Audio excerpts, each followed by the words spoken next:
마태복음 18장 1절부터 20절까지 한 목소리로 함께 읽겠습니다. 그때 제자들이 예수께 나와 이르되 천국에서는 누가 크니까? 예수께서 한 어린아이를 불러 그들 가운데 세우시고 이르시되 진실로 너희에게 이르노니 너희가 돌이켜 어린아이들과 같이 되지 아니하면 결단코 천국에 들어가지 못하리라. 그러므로 누구든지 이 어린아이와 같이 자기를 낮추는 사람이 천국에서 큰 자니라.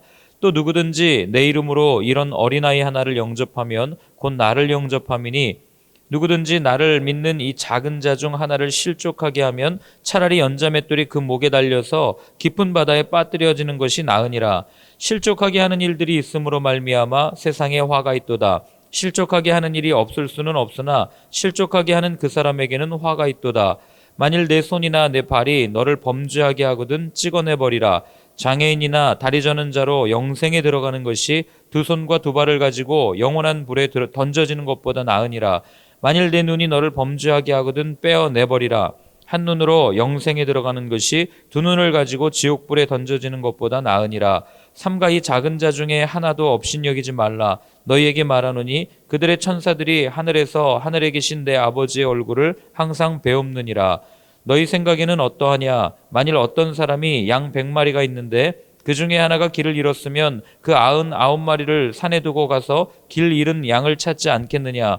진실로 너희에게 이르노니 만일 찾으면 길을 잃지 아니한 99마리보다 이것을 더 기뻐하리라. 이와 같이 작은 자 중에 하나라도 잃는 것은 하늘에 계신 너희 아버지의 뜻이 아니니라. 내 형제가 죄를 범하거든 가서 너와 그 사람과만 상대하여 권고하라. 만일 들으면 내가 내 형제를 얻은 것이요 만일 듣지 않거든 한두 사람을 데리고 가서 두세 증인의 입으로 말마다 확증하게 하라. 만일 그들의 말도 듣지 않거든 교회의 말하고 교회의 말도 듣지 않거든 이방인과 세리와 같이 여기라. 진실로 너희에게 이르노니 무엇이든지 너희가 땅에서 매면 하늘에서도 매일 것이요 무엇이든지 땅에서 풀면 하늘에서도 풀리리라. 진실로 다시 너희에게 이르노니 너희 중에 두 사람이 땅에서 합심하여 무엇이든지 구하면 하늘에 계신 내 아버지께서 그들을 위하여 이루게 하시리라. 두세 사람이 내 이름으로 모인 곳에는 나도 그들 중에 있느니라. 아멘. 예, 마태복음의 구조가 혹시 생각나실지 모르겠어요. 5번의 설교, 5번의 예수님의 가르침을 중심으로 이 이야기들이 구성된다라고 말씀을 드렸습니다. 오늘 나오는 이 18장의 본문은 그 중에 4번째 가르침인 이 제자 공동체에 관한 가르침을 우리에게 알려주십니다. 자, 이제 예수님께서 갈릴리에서 모든 사역을 마치시고 이제 예루살렘을 향해서 가셔야 될 때예요. 그리고 그 얘기는 이제 죽으러 가셔야 한다는 얘기죠. 그러니 본인이 했던 모든 사역에 대한 매듭을 짓고 그리고 앞으로 있어야 할 그 십자가에 대한 그것을 이렇게 좀 이렇게 상기시켜주는 어떤 분명한 가르침이 필요했던 시기가 바로 이 시기였습니다. 그래서 예수님은 이때 어떤 것을 가르쳐 주냐면 이제 본인이 죽고 난 이후에 아마 이제 제자들에 의해서 공동체가 형성될 거를 아셨겠죠. 그래서 그 공동체 내에서 실제적으로 살면서 부딪히는 여러 가지 문제들, 즉 오늘 본문에 나오는 뭐 관계라든지 리더의 역할이라든지 분쟁, 그리고 이런 용서, 이런 가르침들을 예수님께서는 쭉 주시는 것들을 알게 됩니다. 그렇기 때문에 어떻게 보면 우리 신앙생활에 가장 필요한 가르침을 담고 있는 예수님의 가르침이 마태복음 18장입니다. 관계에 어려움이 있거나 공동체 생활에 어려움을 느낀다면 이런 마태복음 18장을 천천히 한번 묵상해 보셨으면 좋겠어요. 왜냐하면 이 안에는 관계에 관한 모든 열쇠가 다 들어있기 때문에 그렇습니다. 자, 먼저 우리 1절을 같이 한번 읽습니다. 그때 제자들이 예수께 나와 이르되 천국에서는 누가 크니까? 아멘. 자, 그때 언제냐면 어제 그 끝부분에 기억나시죠? 성전세를 내신 때에 이런 뜻이에요. 그러니까 성전세를 내셨다는 얘기는 베드로에게 예수님께서 하나님의 아들 되시는 어떤 기적을 보여준 때 제자들에게 나는 하나님의 아들, 이제 이 땅에 온 메시아야 라고 하는 것을 분명하게 가르쳐 주신 후에 예수님께서 뭐라고 말씀하시냐면 제자들이 나오죠. 그래서 뭐라고 얘기하냐면 천국에서는 누가 큽니까? 이걸 묻는 거예요. 천국에서는 누가 큽니까? 우리는 이걸 잘못 생각하면은 제자들이 막 다투다가 서로 누가 크냐, 이 본문 기억나시죠? 그래가지고 여전히 철이 없구나 이렇게 생각할 수 있지만, 그러나 본문에 사용된 이 헬라어 언어를 보면은 이들이 조금은 그 성전세를 주시는 그 예수님의 모습, 그리고 예수님이 스스로 메시아라는 거, 그리스도라고 하는 것을 알려주신 후에 이제 조금은 변화됐다는 것을 우리가 눈치챌 수 있는 게 뭐냐면 이 질문 때문에 그래요. 천국에서는 누가 큽니까? 이걸 묻는 거예요. 예수님을 메시아로 인정했다는 것을 눈치챌 수 있는 이유는 천국의 주인 되신, 천국의 아들이신 예수님에게 그러면 천국에서는 누가 조금 더 큰 사람입니까? 천국에 가려면 어떻게 해야 됩니까? 주님, 이렇게 지금 묻고 있는 거예요. 부정적으로 묻고 있는 게 아니라. 그래서 이들의 질문은 한마디로 얘기하면 뭐냐면 천국에서는 누가 위대한 사람입니까? 이걸 묻는 거예요. 제자들에게 위대한 사람이라고 하는 기준은 어떤 힘을 가졌거나 능력을 가졌거나 또는 무언가 특별함을 갖춘 사람이 위대했다고 이 당시 사람들은 생각했어요. 뭐 이 당시 사람들만 그런 게 아니죠. 오늘날 우리도 아이들 또는 우리가 생각할 때 위인이라고 하면 위인전 같은 거 읽으면 보통 사람과는 다른 무언가 특별한 획을 그은 사람 또는 무언가 다른 능력을 가지고 있는 사람, 이런 사람을 우리는 위인이라고 이야기합니다. 그래서 우리는 그런 사람들을 바라보면서 이런 사람들을 닮아가야지 하고 아이들한테 가르쳐 주기도 해요. 권면해 주기도 합니다. 그래서 이들도 아마 똑같은 생각을 가지고 있었을 거예요. 주님, 천국에 가려면 천국에서는 어떤 사람이 위인입니까? 어떤 사람이 위대한 사람입니까? 이걸 묻고 있는 거죠. 그러니 자신들도 이제 천국에 대한 요만한 소망이 생겼다는 것을 본문이 이야기해 주는 거고, 천국에서 역시 내가 조금 더 크게 되기 위해서, 내가 조금 더 크고 싶어하는, 인정받고 싶어하는 그런 제자들의 모습이 이 안에 들어가 있는 거죠.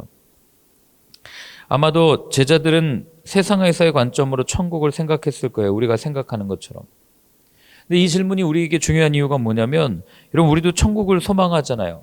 그리고 예수님께서 모아서 예수님의 이름으로 모인 이 공동체, 교회가 천국의 모형, 하나님 나라의 모형이라면 과연 그러면 교회 공동체 안에서 큰 사람은 누구인가? 이 질문과 맥이 닿아 있기 때문에 그래요.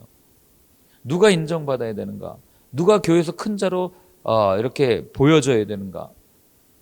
근데 오늘날 교회에서 큰 자는 안타깝지만 이 만모니즘에 물들어가지고 말이에요. 교회에서 누가 큰 사람입니까? 헌금 많이 하는 사람이 큰 사람이죠. 누가 큰 사람이에요? 이게 현실이잖아요. 지역사회에서 인정받는 제주들이나 아니면은 뭐 권력을 가지고 있는 정치인들이나 이런 사람이 교회에 오면은 담임 목사님들이 막 뛰어나가가지고 인사하고 말이에요. 그런 모습들을 보게 되는 참 씁쓸한 현실을 우리는 살고 있어요. 우리는 스스로에게 한번 끊임없이 물어봐야 됩니다. 누가 교회에서 큰 사람입니까? 누가 교회에서 대접을 받아야 됩니까? 소위 말해서 우리 표현대로 얘기하면. 예수님이 이 질문에 대한 놀라운 대답을 하십니다. 우리 2절부터 4절까지를 한번 읽습니다. 예수께서 한 어린아이를 불러 그들 가운데 세우시고 이르시되 진실로 너희에게 이르노니 너희가 돌이켜 어린아이들과 같이 되지 아니하면 결단코 천국에 들어가지 못하리라. 그러므로 누구든지 이 어린아이와 같이 자기를 낮추는 사람이 천국에서 큰 자니라. 아멘. 예수님이 제자들 앞에 지금 어린아이 하나를 데리고 와서 말하는 거예요. 이 어린아이와 같이 자기 자신을 낮추는 사람이 천국에서 큰 사람이다. 이 어린아이와 같이 자기 자신을 낮추는 사람이 교회 공동체에서 큰 사람이다. 그걸 지금 말씀을 해주시는 얘기예요. 근데 이게 이 당시 사람들의 완전한 상식을 다 깨는 얘기입니다. 왜냐하면 오늘날이나 애들 대접해주지, 뭐 애들 우선 뭐 노약자 이런 얘기하지. 여러분, 이 당시에 애들은 사회 구성원으로 인정받지 않던 시대예요. 왜냐하면 질병에 노출되어 있고 언제 죽을지 모르기 때문에 뭐 심지어 어떤 문헌에 보면은 그 당시에 그 만 18세, 그러니까 성인이 되기 이전에는 이 아버지의 유산을, 아버지가 돌아가셔도 아버지의 유산을 물려받는 대상에 포함이 되어 있지 않았다고요. 그러니까 어린이들은 그냥 없는 존재예요. 눈에 보이지만. 그렇게 무시받고 그 다음에 인정받지 못하던 존재가 어린이죠. 근데 예수님은 오늘 그걸 뭐라고 그러냐면 천국에는 이런 어린아이와 같은 애들만 들어간다. 그러니까 조금 이해가 되지 않는 그런 말씀을 제자들에게 하는 거예요. 여러분, 천국에서 누가 크냐라는 이 질문을 하는 제자들의 그 마음 속에는 어떤 마음이 지금 있었냐면, 그래도 자신들은 천국 안에 포함되어 있을 거라고 생각했을 거예요. 뭐 그렇지 않겠어요? 천국의 주인인 예수님의 제자인데 그래도 모든 것을 다 버리고 포기하고 예수님을 쫓았으니 그래도 우리는 천국에 들어갈 수 있을 거 아니야? 이런 생각을 가지고 있지 않았겠어요? 그리고 모든 것을 버리고 주님을 따랐으니까 그래도 주님께서 한 자리 정도는 주실 거야 라는 생각을 그들은 그냥 암암리에 하고 있었던 거예요. 그런데 오늘 예수님께서 하시는 말씀은 천국에서 누가 크냐? 아마 제자들은 그랬겠죠. 내 모든 것을 버리고 나를 따라온 너네들이 천국에서 큰 사람이야. 너네들은 나를 위해서 모든 것을 헌신했잖아. 포기했잖아. 버렸잖아. 그러니까 그 희생 귀하게 보실 거야. 너네들은 천국에서 큰 자야. 이런 대답을 원했을지 모르겠어요. 그런데 예수님께서는 우리는 그러니까 천국이라고 하는 어떤 큰 원 안에 들어와 있을 거라고 생각하는 제자들한테 하시는 말씀이 이 제자들을 원 밖으로 다 밀어놓고 천국 그 원 안에 조그만 어린아이 하나 세워놓고 너네들은 다 밖에 있고 이 어린아이가 안에 있는 거야. 이렇게 얘기를 하는 거예요. 그러니 여러분 그걸 듣는 제자들이 얼마나 당황했을지가 눈에 보이십니까? 우리도 마찬가지 아니겠어요?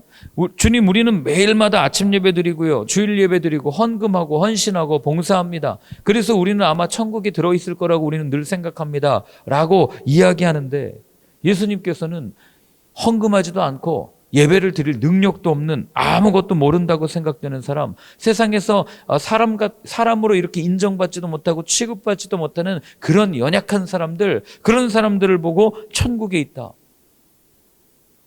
우리 자신이 누구보다 천국에 가까워 있다고 생각하지만 그런 우리의 생각을 배제한 채 주님을 섬길 능력도 없는 사람들을 천국 안으로 넣어놓고 우리를 빼어놓으신다면 여러분, 우리의 마음이 얼마나 답답하겠어요. 그럼 난 지금까지 주님을 위해서 뭐 한 겁니까? 제자들이 물을 거 아닙니까? 아니 주님, 내가 그동안 뭐 한 거예요? 그런데 예수님의 삶에 그 답이 있다고요. 예수님이 늘 그러셨어요. 그 구원의 기준을 보면 누구보다도 천국에 가까이 있다고 생각하고 천국의 일을 행한다고 하는 사람들에게는 가까이 간 게 아니라 늘 천국에서 멀다고 이야기하십니다. 바리새인을 비롯한 제사장들, 레위인들, 사두개파 사람들 다 그런 거 아니에요? 그런데 누가 보더라도 천국에서 멀리 있다고 생각되는 사람들, 누가 보더라도 천국에는 들어갈 수 없다고 생각하는 세리와 창녀와 약한 사람들, 이런 말도 안 되는 사람들을 예수님께서는 늘 내 믿음이 너를 구원하였다, 내가 구원에 가까이 왔다, 뭐 이런 표현들을 쓰시는 거예요. 왜 그러셨을까요? 바로 그 말이 어린아이라는 이 단어 속에 답이 들어있습니다. 여러분, 어린아이들의 특징이 뭐예요? 첫 번째로는 순수하죠. 뭐 이렇게 약은 뭐 사춘기경 이거 말고 완전 여기 본문에 나오는 건 아이들이에요. 엄마가 주는 게 모든 게 다 좋은 줄 알고 다 먹고 말이에요. 그죠? 그리고 어른들이 말하는 거 고지고대로 다 믿잖아요. 그러니 뭐 피터팬도 믿고 산타클로스도 믿고 다 믿는 거 아닙니까? 그리고 그렇게 순수한 마음. 그리고 두 번째로는 여러분, 세상에 어느 어린애가 내가 어른보다 힘세다고 생각하는 어린이가 어디 있어요? 그렇지 않습니까? 내가 어른보다 더 모든 일을 잘할 거라고 생각하는 어린이가 어디 있어요? 없어요. 그러니까 어린이들은 항상 나는 어른들보다 약해, 나는 어른들보다 능력이 없어 라고 하는 자기 자신을 낮추는 마음을, 물론 아이들이 그걸 뭐 내가 낮춥니다 하고 표현하는 건 아니지만 그냥 세상을 보면 아이들이 항상 그러잖아요. 어른들이 이렇게 주먹 줘가지고 너 혼날래 그러면 이렇게 주눅 들고 말이에요. 보통 같으면 대들잖아요. 근데 왜 못 대들어요? 내가 어른보다 힘이 약하구나라는 걸 늘 생각하고 있기 때문에 그런 거 아니겠어요? 그러니까 예수님이 말씀하시는 건 뭐냐면, 이렇게 스스로 작은 자라고 여기는 이 사람이 천국에서 큰 자다, 이 이야기를 오늘 우리에게 들려주시는 거죠. 그러면서 하시는 말씀이 5절부터 10절 말씀입니다. 같이 읽겠습니다. 또 누구든지 내 이름으로 이런 어린아이 하나를 영접하면 곧 나를 영접함이니, 누구든지 나를 믿는 이 작은 자 중 하나를 실족하게 하면 차라리 연자맷돌이 그 목에 달려서 깊은 바다에 빠뜨려지는 것이 나으니라. 실족하게 하는 일들이 있음으로 말미암아 세상에 화가 있도다. 실족하게 하는 일이 없을 수는 없으나 실족하게 하는 그 사람에게는 화가 있도다. 만일 내 손이나 내 발이 너를 범죄하게 하거든 찍어내버리라. 장애인이나 다리 저는 자로 영생에 들어가는 것이 두 손과 두 발을 가지고 영원한 불에 던져지는 것보다 나으니라. 만일 내 눈이 너를 범죄하게 하거든 빼어내버리라. 한 눈으로 영생에 들어가는 것이 두 눈을 가지고 지옥불에 던져지는 것보다 나으니라. 삼가 이 작은 자 중에 하나도 없인 여기지 말라. 너희에게 말하노니 그들의 천사들이 하늘에서 하늘에 계신 내 아버지의 얼굴을 항상 배옵느니라. 아멘. 굉장히 무서운 말씀을 하세요. 뭐라고 그러냐면 누구든지 내 이름으로 이런 어린아이 하나를 영접하는 게 곧 예수님을 영접하는 거라고 말씀하십니다. 그리고 나서 이야기하시는 게 뭐냐면 이 아주 작은 사람이라도 실족하게 하면 목에다가 연자맷돌 걸고 바다에 빠져 죽는 게 낫다, 이 얘기하는 거예요. 그러면서 하시는 말씀이 이 오른손이 범죄하면 찍어내버려라. 오른눈이 범죄하면 빼내버려라. 차라리 약간 장애를 가지고 천국에 불편하게 살다가 천국에 들어가는 게 낫지, 죄를 몸에 덕지덕지 붙이고 이 손을 그대로 두고 그대로 살다가 이 지옥불에 던져지는 것보다 이게 낫지 않겠냐. 지금 예수님이 그렇게 말씀하시는 거죠. 여러분, 제가 이 예수님이 이 말씀을 왜 하셨는지를 생각하셔야 돼요. 아까 처음에 말씀드렸죠. 이 오늘의 가르침은 공동체를 위한 가르침이라고 말씀드렸습니다. 그러면 공동체에는 어느 공동체에 가든지 그 공동체에 처음 오는 사람들이 있어요. 항상 그 공동체에 와가지고 뭐라 해야 돼요? 입회한다 그래야 되나요? 입회하면서 이 공동체에 처음 와서 어떻게 이 공동체에 발을 붙일 수 있을까를 고민하는 사람들이 있단 말이죠. 그래서 이 사람들, 그러니까 어린아이들이 항상 어른들의 어떤 그 공격이나 이 위험에 노출되어 있듯이 이 공동체에 처음 온 사람들도 항상 위험에 노출되어 있는 거예요. 특별히 예수를 믿기로 결정한 사람들에게, 우리 왜 베드로가 그런 얘기하죠? 이 귀신이 아주 그냥 와가지고 사단이 우리를 밀가부로듯 그냥 그렇게 막 이렇게 괴롭힌다고, 그걸 예수님께서는 아셨던 거예요. 그러니까 어떤 공동체든지 예수님을 믿기로 처음 결단하면 그 사람에게는 여러 가지 시험거리와 실족과 실망, 여러 가지 일들을 경험하게 되니까, 특별히 그 가운데 사람으로 인해서, 먼저 믿었던 사람으로 인해서 실족하지 않게 좀 해줬으면 좋겠다, 그 말씀을 예수님께서는 하고 있는 거예요. 어린 신앙을 가진 사람은요, 뿌리가 깊지 않은 새싹이랑 똑같아요. 햇빛이 강하게 내리쬐면 뿌리가 얕기 때문에 금방 말라 타 죽어버립니다. 그리고 뿌리가 얕기 때문에 조금만 바람이 오면 큰 나무들은 이 뿌리가 깊어서 이 땅에 딱 이게 붙어 있기 때문에 흔들림이 없지만, 이 작은 새싹 같은 경우는 바람이 불면은 그냥 통째로 날아가게 되는 그런 일들을 예수님께서는 아셨기 때문에 이걸 말씀하시는 거예요. 그런데 한 영혼이 천하보다 귀하다면서요.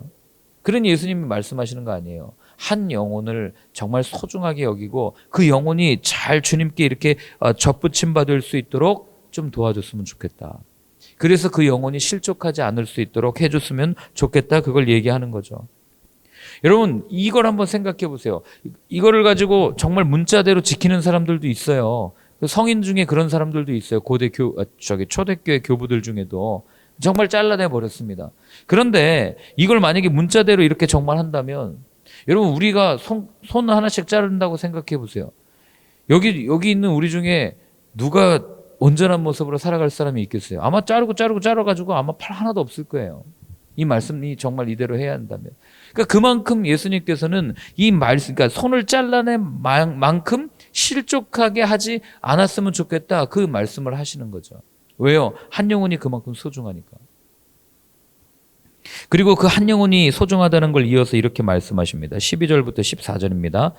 너희 생각에는 어떠하냐? 만일 어떤 사람이 양 100마리가 있는데 그 중에 하나가 길을 잃었으면 그 99마리를 산에 두고 가서 길을 잃은 양을 찾지 않겠느냐? 진실로 너희에게 이르노니 만일 찾으면 길을 잃지 아니한 99마리보다 이것을 더 기뻐하리라. 이와 같이 이 작은 자 중에 하나라도 잃는 것은 하늘에 계신 너희 아버지의 뜻이 아니니라. 아멘.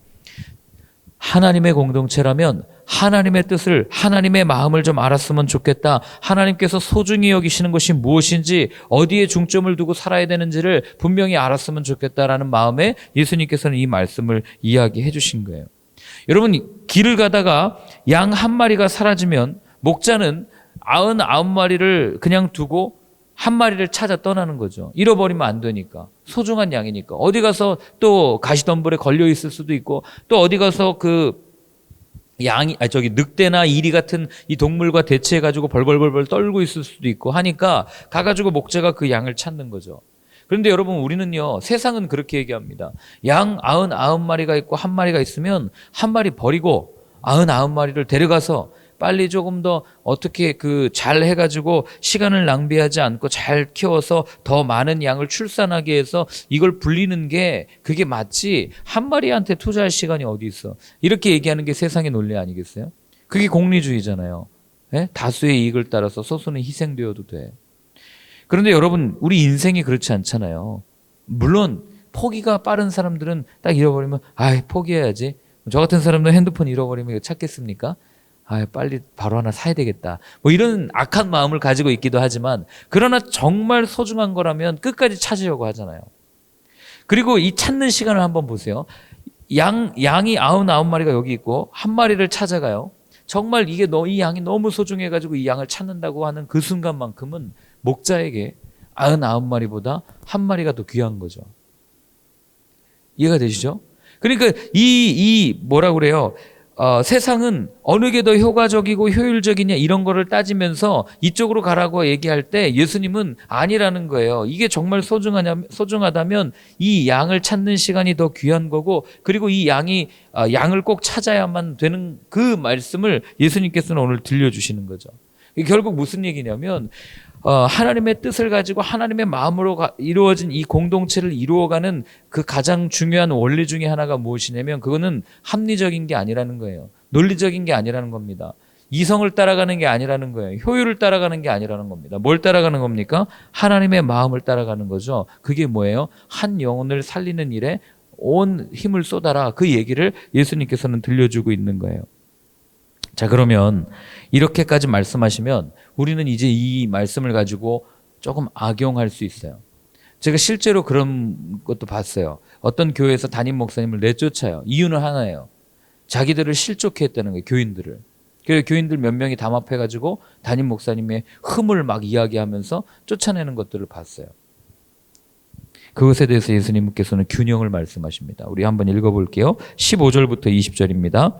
내 형제가 죄를 범하거든 가서 너와 그 사람과만 상대하여 권고하라. 만일 들으면 내가 내 형제를 얻은 것이요, 만일 듣지 않거든 한두 사람을 데리고 가서 두세 증인의 입으로 말마다 확증하게 하라. 만일 그들의 말도 듣지 않거든 교회의 말하고 교회의 말도 듣지 않거든 이방인과 세리와 같이 여기라. 진실로 너희에게 이르노니 무엇이든지 너희가 땅에서 매면 하늘에서도 매일 것이요, 무엇이든지 땅에서 풀면 하늘에서도 풀리리라. 진실로 다시 너희에게 이르노니 너희 중에 두 사람이 땅에서 합심하여 무엇이든지 구하면 하늘에 계신 내 아버지께서 그들을 위하여 이루게 하시리라. 두세 사람이 내 이름으로 모인 곳에는 나도 그들 중에 있느니라. 아멘. 자, 이 얘기는 무슨 얘기냐면, 형제가 죄를 범했으면은 가가지고 그 죄가 무엇인지를 이야기하라는 거예요. 예수님 방금 전까지는 실족하지 않게 하라면서요. 근데 그 얘기하다가 실족해서 떠나면 어떡합니까? 이런 염려가 우리 가운데 있는 거죠. 아니, 실족하는 게 중요해요? 아니면은 이 죄를 지적하는 게 중요합니까? 우리는 이 기로에 설 수 있는 거죠. 그런데 여러분, 이건 전혀 다른 문제예요. 죄에 대한 문제는 실족할 문제가 아니에요. 죄에 대한 문제는 분명하게 잘라낼 문제고 분명히 시켜야 할 문제지, 이 실족하지 않는다는 얘기는 그 사람의 죄의 문제에 대한 얘기가 아니라 내 행동에 대한 문제인 거죠. 그러니까 앞에 있는 실족에 대한 본문은 끊임없이 주님이 나를 살피라는 거예요. 내 행동에 대한 문제예요. 누구한테 지적할 필요도 없어요. 내가 이래서 당신한테 실족했느니 마음이 어렵느니 이거는 말이 안 되는 거예요. 그런데 오늘 여기 있는 이 두 번째 문제는 뭐냐면, 실족의 문제가 아니라 그 사람이 범하고 있는 죄에 대한 문제라는 거죠. 이해되시죠? 나와 상대의 문제인 거예요. 그러니까 포커스를 어디에 둬야 되는지를 예수님께서 말씀하시는 거죠. 그래서 공동체 안에 어떤 사람이 죄를 짓고 있어요. 그러면 먼저는, 참 예수님이 지혜로운 게 이 안에 관계를 푸는 방법이 다 있어요. 1대1로 만나라는 거예요. 만나가지고 이야기하라는 겁니다. 진지하게, 신중하게. 여러분, 1대1로 만나가지고 이 어려운 이야기를 하는데 거기서 막 웃으면서 막 농담처럼 그렇게 얘기할 사람이 어디 있겠어요. 진중하게, 당신은 내가 정말 사랑하는 마음으로 이야기하는데 이게 문제가 있습니다. 이게 문제가 있습니다. 이렇게 얘기할 수 있어야 되는 거 아니겠어요? 그렇다고 이제 만난 지 얼마 되지도 않은, 통독반에 들어온 지 얼마 되지도 않는 사람한테 당신은 이게 문제입니다, 이렇게 얘기하는 게 아니잖아요. 한 사람의 죄가 보이기까지는 그 사람에 대한 충분한 관심과 사랑을 가지고 있어야 그 사람의 행동이 보이는 거고, 그 사람이 왜 이런 행동을 하는지가 보이는 거고, 그 가운데 죄가 보일 거 아니에요. 그죠? 그리고 나서 이야기를 하라는 거죠. 그런데 여러분, 그렇게 해서도 이야기도 안 되면 또 한두 사람 더 데려가서 이야기하고, 그래도 더 안 되면 어떻게 하라고요? 교회에다가 이야기를 해라. 그러니까 결국 예수님께서는 지금 3번 얘기하잖아요. 성경에서 제가 3이라는 숫자가 나오면 어떤 걸 얘기하는지 말씀드렸죠? 완전수예요. 그러니까 지금 무슨 얘기하는 겁니까? 이 사람이 회복될 때까지, 이 사람이 돌아올 때까지 끊임없이 완전하게 설 때까지 이야기를 해주라는 거예요. 어떻게든 돌아오도록 하라는 거예요. 포기하라는 게 아니라. 그리고 두 번째로 생각할 수 있는 거는, 그럼 그렇게 그 사람이 돌아오기까지 죄를 이야기하고 중보해주고 하다 보면 그게 짧은 시간이 아니잖아요. 오래 걸릴 거 아닙니까? 여러분, 어느 누가요 와가지고 아무리 나를 사랑하는 사람이라고 해도 당신 죄인입니다, 죄 짓고 있어요 라고 얘기하면, 아, 나는 죄 짓고 있군요, 나는 잘못했습니다 라고 반응할 사람이 몇 명이나 있겠습니까? 거의 없어요.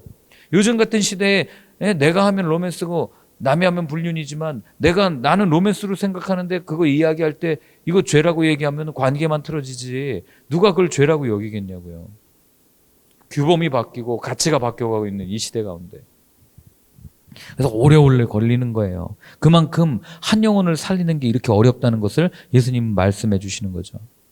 제가 참 이 말씀을 읽으면서 이렇게 했던 게, 제가 베이직 교회를 처음 오고 나서 한 1년 동안은 정말 목사님께서 아무 말씀을 하지 않는 거예요. 그냥 뭘 해도 그냥 웃으면서 대해주시고. 그래서 전 제가 굉장히 잘하는 줄 알았어요. 야, 그래도 내가 목사인데 이렇게 대우해 주시는구나. 그런데 정확하게 1년 한 달 정도 지났을까요? 전화가 왔습니다. 뭐해? 밥 먹으러 가자. 둘이 갔는데, 굉장히 둘이 가는데 좋은 식당을 가세요. 처음 가보는 식당인데 거기 앉아서 그동안 1년 동안 저를 지켜오셨던 모든 이야기를 쭉 하시는 거예요. 제가 어제 이 말씀을 이렇게 쭉 읽으면서 그 모습이 떠올랐어요. 아, 내가 잘못했을 때 바로 이야기하지 않으셨던 이유. 그리고 여러분, 얼마나 답답하셨겠어요. 1년 동안이나 지켜봤는데.